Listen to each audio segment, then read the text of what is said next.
Good morning student. आज से आपकी जो कंटिन्यू क्लास चलेंगी। इससे पहले जो मई के महीने में हमने जो कोर्स पढ़ाया था उसमें आपकी स्वर संधि हो चुकी थी, व्यंजन संधि हो चुकी थी और विसर्ग संधि में आपकी सप्त संधि भी हो गई थी।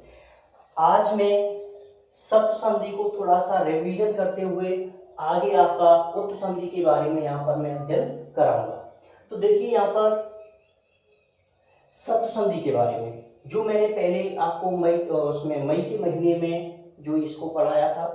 फिर भी आपको अगर कोई भी दिक्कत है तो आप दोबारा से मुझे कॉल करके या किसी भी तरह की कोई प्रॉब्लम है तो मेरे से आप पूछ सकते हैं। देखिए सप्त संधि में क्या है, विसर्ग से पहले कोई भी कंडीशन हो सकती है, विसर्ग के बाद में यदि ये सा त थ इन तीनों वर्णों में से कोई भी वर्ण आता है तो इस विसर्ग के स्थान पर ये सा हो जाता है।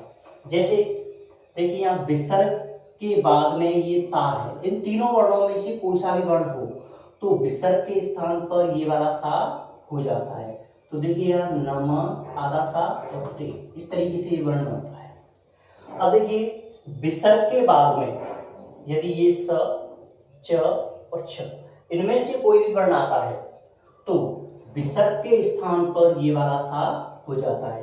तो देखो यहाँ विसर्ग के बाद छा है तो विसर्ग के स्थान पर ये वाला सा होगा। तो यहाँ पर किस तरह बनता है, निस छल, इस तरीके से। अब देखिए अगली जो कंडीशन है कि विसर्ग के बाद में यदि ये षटकोण वाला सा ट या ठ इन वर्णों में से कोई सा भी वर्ण आए, ये भी आ सकता है, ये भी आ सकता है, ये भी आ सकता है, कोई भी एक वर्ण आएगा तो इस विसर्ग के स्थान पर क्या कर देते हैं, ये वाला सा हो जाता है। जैसे नी ठा है इसलिए ये षटकोण वाला सा, इस तरीके से।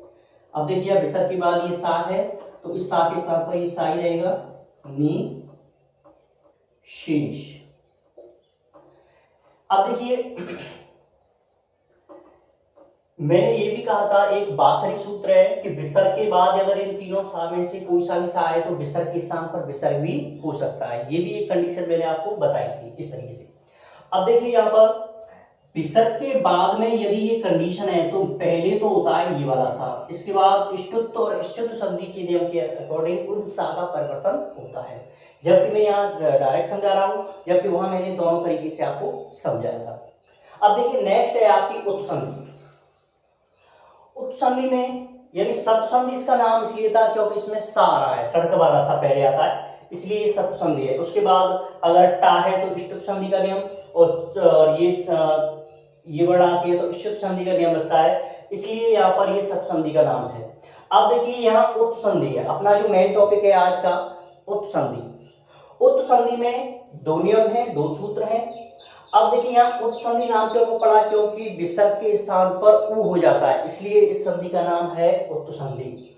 अब देखो इसमें क्या कंडीशन होती है, हालांकि बकों की या ग्रामर की दृष्टि से जो लैंग्वेज होती है वो कठिन होती है, फिर भी हम उसको अपने तरीके से उसको रूपांतरण कर देते हैं। अब देखो यहाँ पर मेन चीज इस तरीके कंडीशन को आपको ध्यान में रखना है कि विसर्ग से पहले आ हो और विसर्ग के बाद भी आ हो, यानी विसर्ग से पहले आ है और विसर्ग के बाद आ है तो विसर्ग के स्थान पर उ हो जाता है, ये संधि का नियम कहता है उत्त संधि का। अब देखो जब यहाँ पर उ हो जाता है इस संधि के नियम के अकॉर्डिंग तो आ या आ के बाद में यदि उ आता है तो आ और उ बराबर ओ हो जाता है गुण संधि के अकॉर्डिंग, आ और उ बराबर ओ गुण संधि के अकॉर्डिंग।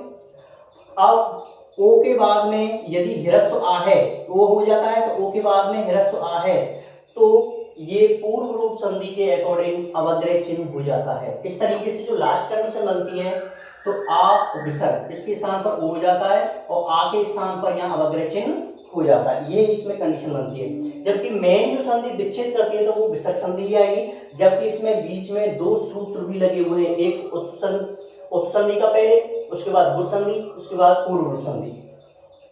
तो यानी लास्ट कंडीशन ये निकलती है, यानी विसर्ग से पहले आ है और विसर्ग के बाद आ है तो विसर्ग के और आ के स्थान पर ओ हो जाता है और इस आ के स्थान पर अवग्रह चिन्ह हो जाता है। इस तरीके से ओ यानी अवग्रह चिन्ह का जो ध्वनि निकलती है वो ह्रस्व आ की ही तरह निकलती है।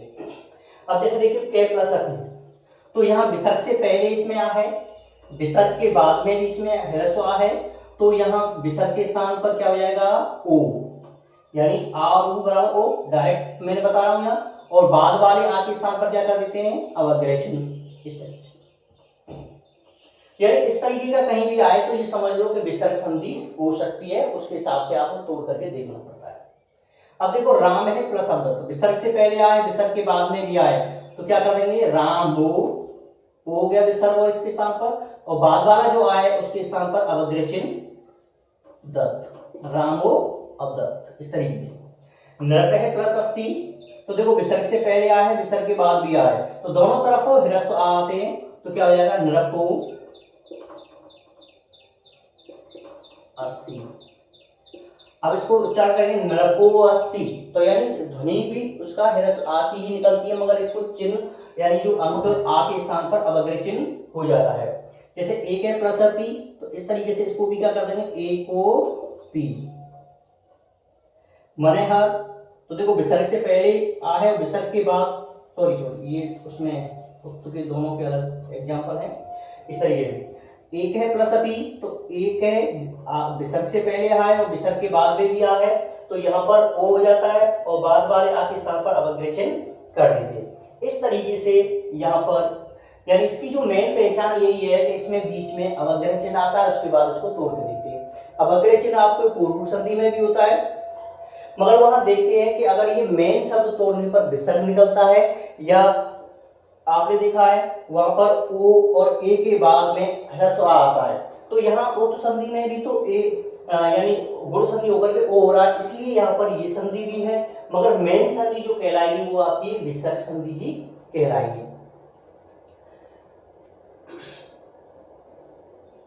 इस संधि में एक नियम और है हसीचड़, उसको मैं नेक्स्ट पार्ट में, यानी ये जो है एक वीडियो का पहला पार्ट है, और नेक्स्ट जो दूसरा पार्ट होगा उसको हम पार्ट सेकंड के नाम से यहाँ पर मैं इंगित कर देता हूँ, जिससे ये पता रहे कि ये पार्ट पहला है, उसके बाद ये दूसरा है। जो स्कैन कॉपी है या जो नोट्स है आपको मैं उसमें स्कैन करके भेज दूंगा, और आप उसमें से आप अपना होमवर्क करें, और यहाँ पर सिर्फ एक समझाने के लिए मैं शॉर्ट में यहाँ पर ये सारी चीजें बताता हूँ। अगर किसी भी स्टूडेंट को कोई भी प्रॉब्लम है, किसी तरह की समझ में नहीं आता है, तो मेरे से व्यक्तिगत कॉल करके आप डिस्कस कर सकते हैं। Thank you.